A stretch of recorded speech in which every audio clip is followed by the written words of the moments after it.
बड़ी मजा आई आप सबके। हमारे भाई से भी, ज्ञानती फिल्म से भी गाना आ रहा है, तो एक तगड़ा आगाज करेंगे इस बार और मेहनत करेंगे। बस आप लोग आशीर्वाद प्यार बना के रखिए, आपसी भाईचारा बना रहे, गाना बजाना देखते रहिए।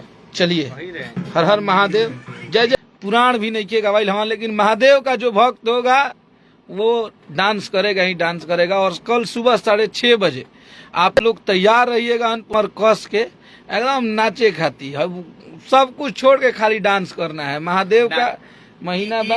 तो गाना हमने क्या हुआ था, ई वाला छोड़ कर अगला वाला सुना दिया हो। पूछ लिया कैसा बिहार वाला। कैसन बा आप सब बताइए।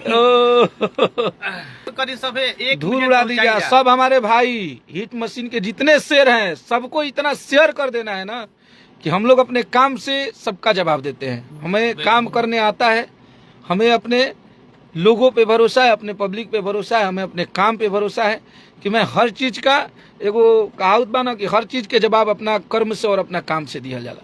तो बस आप लोग बेफिक्र होके काम के अपना एतू के आशीर्वाद प्यार दी जा। गाना